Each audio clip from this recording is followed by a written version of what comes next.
ये राम झूला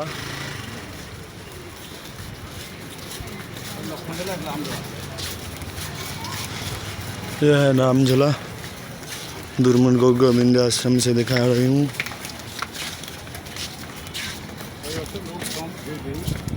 बामन गोस्वामी गुरु महाराज के साथ आई हूँ।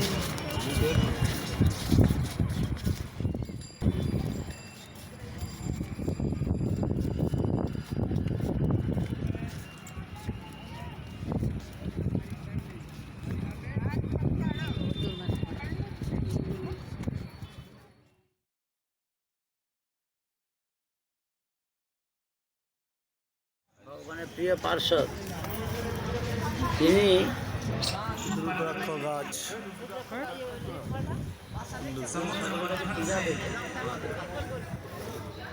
কিন্তু ইনি যে তার শ্বশুর মর্যাদা পেতেন না, অর্থাৎ মেয়ের যে বাবা তার প্রতি যে তার একটা কর্তব্য সেটা মহাদেব মধ্যে দেখা গেছিল না। মহাদেব তো সার্বজনীন সকলকে প্রণাম জানাতেন, কেন সকল জীবের মধ্যে বিষ্ণু আছেন এই বুদ্ধিতে সকলকে প্রণাম। কিন্তু দক্ষ রাজা ছিল দেহকেন্দ্রিক, দেহটাকে আমি বলে মনে করি। তা শিবের কাছ থেকে কোনো সম্মান পেতেন না বলে দক্ষ রাজার রাগ হয়েছিল। তাই তিনি যজ্ঞের একটা ব্যবস্থা করেছিলেন। সেই যজ্ঞের শিববিহীন যজ্ঞ, শিবকে নিমন্ত্রণ করবে না। যজ্ঞের ভাগ সকলেই পায়, কিন্তু শিবজিকে নিমন্ত্রণ করেনি। তাকে ঠাট্টা করার জন্য, ব্যঙ্গ করার জন্য তিনি সেই শিবকে ডাকেনি। শিবহীন যজ্ঞ। এখন দক্ষ রাজার 60টি কন্যা, তার মধ্যে 59 জন তার কন্যা এবং জামাতে ডাকা হয়েছে। শিবকে অপমান করার জন্য তাকে ডাকেনি। তাই যেদিন যজ্ঞের দিনে সব আসছে, যেটা যানবাহনে করে, প্রাইভেট গাড়ি করে আসছে এখানে। তা মহাদেবকে জানালো দুর্গা যে বাবার বাড়িতে উৎসব হচ্ছে, আমি যাব। বলে নিমন্ত্রণ করেনি। তাই না, বাবার বাড়িতে নিমন্ত্রণ লাগে না, আপনাদের যেতে হয়। বাবার বাড়ি এমনিতেই যেতে হয়, নিমন্ত্রণ লাগে না। শিবজি বললেন যে তোমাকে নিন্দা করবে, সকলকে নিমন্ত্রণ করে নিয়েছে, তোমাকে নিমন্ত্রণ করেনি মানে তোমাকে অপমান করবে। এই বলে দুর্গা দেবী অনেক ক্ষান্ত হয়ে থাকলেন। কিন্তু কত কত লোক আসছে, তার বোনেরা আসে, বোনের স্বামীরা আসে, ইনার মন ধরতে পারলেন না। শিবকে না জানে হঠাৎ করে বেরিয়ে চলে এসছেন কৈলাস থেকে। তখন মহাদেবজি দুঃখিত হলেন যে কোথায় কি কাণ্ড করে বসবে। তাই তিনি সঙ্গে সঙ্গে নন্দী, ভেঙ্গি প্রভৃতিকে পাঠিয়ে দিলেন যে যাও তো। তা দুর্গাদেব পৌঁছানোর সঙ্গে সঙ্গে তার বাপ মুখ ফিরে গেছে, তার মা যে কন্যার প্রতি স্নেহ সেটাও নাই, অন্যান্য বোনেরাও মুখ ঘুরে আছে, সকলের যজ্ঞশালায় ভাগ বসানো আছে, এটা এর সেটা তার, কিন্তু শিবের কোনো যোগ্য ভাগ নাই। তখন দুর্গাদেবী সব ঘুরে ঘুরে দেখে খুব দুঃখিত হলেন। আর দুর্গাকে দেখেই দক্ষ রাজা খুব নিন্দা করতে লাগলেন। একটা দুষ্ট লোককে, খারাপ লোককে আমি মেয়েকে দিয়েছিলাম, আর তার পরিণাম হলো মেয়েটা সারা জীবন কান্নাকাটি করছে।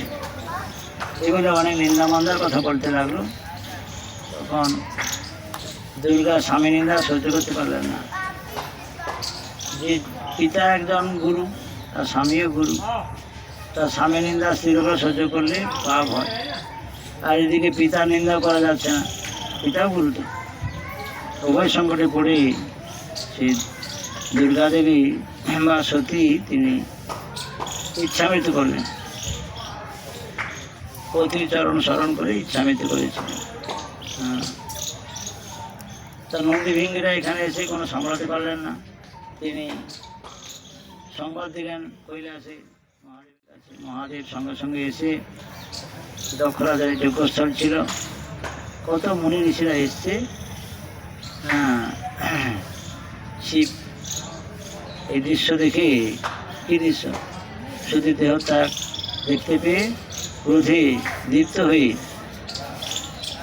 ওই যজ্ঞভূমিকে সব পুড়িয়ে দিলেন আগুন দিয়ে, সব মনি ঋষিদের পুড়িয়ে দিলেন সব।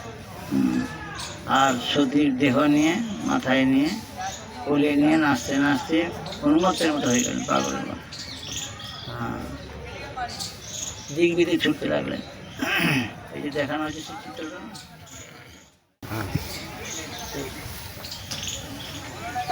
তখন দেবদেবীরা ভগবানের কাছে নিবেদন করলো যে প্রভু এই সংকটে কী করবো।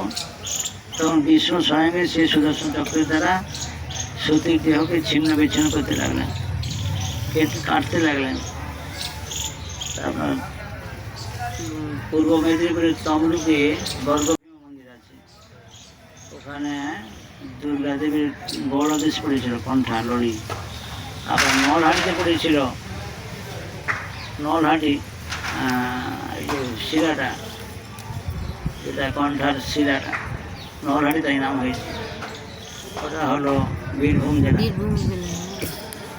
আর তারাপীঠেও কি করেছে, এই করে 49 জায়গায় সতীর দেহটা ছিন্ন ভিন্ন করে ফেলেছিল।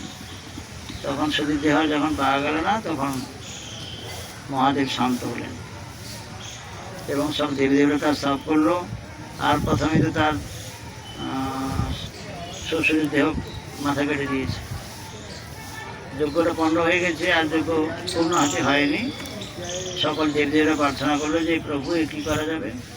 তখন এই দক্ষ রাজার মাথা ছিল না, তো শাক মাথা তার জোড়া হয়েছিল, দক্ষ রাজা দক্ষের শাক বন্ধ হয়েছিল। অবশ্যই যজ্ঞ সম্পন্ন হলো এবং শিবকে পূজা দান করেছিল। এই হলো এখানকার ঘটনা, এটা সত্যযুগের ঘটনা। দক্ষ রাজার বাড়ি, দক্ষ একজন প্রজাপতি, 7টি কন্যা ছিল, বিভিন্ন মুনি ঋষিগণকে এবং শিবকে এক এক কন্যা দিয়েছিল। এই হলো ঘটনা।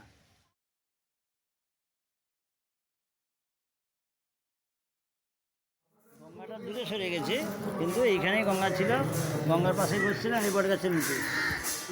আর সেই কত 5,500 বা তার অধিক কাছাকাছি।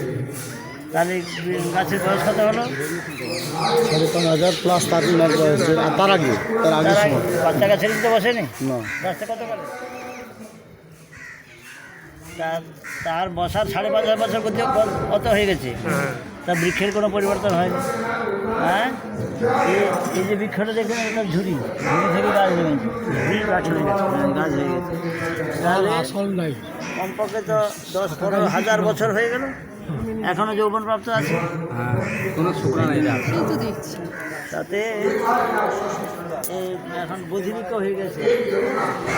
যেমন বকুল গাছ পুরীতে সিদ্ধা বকুল হয়ে গেছে, সাধারণ ইয়েও তেমনি এই শ্রেণীতেই সুখদেব গোস্বামী বসছিলেন আর পরিষদ নিচে বসছিলেন এবং অন্যান্য মুনি ঋষি যোগী রাজারা সব এখানে শুনেছিলেন। কেন না, রাজার কীভাবে মরণ হয় দেখুন, স্বাধীনতা পরীক্ষিত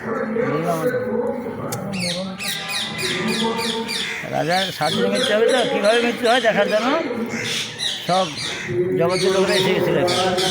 তার এখানে স্বাধীন ভাগবত শুনিয়েছিল, মনে থাকলো। এই সেই আসল জায়গা সুখতাল, জায়গাটা সুখতাল। তখন ভিতরে কি ভাগবত পাঠের জায়গা দেখবো।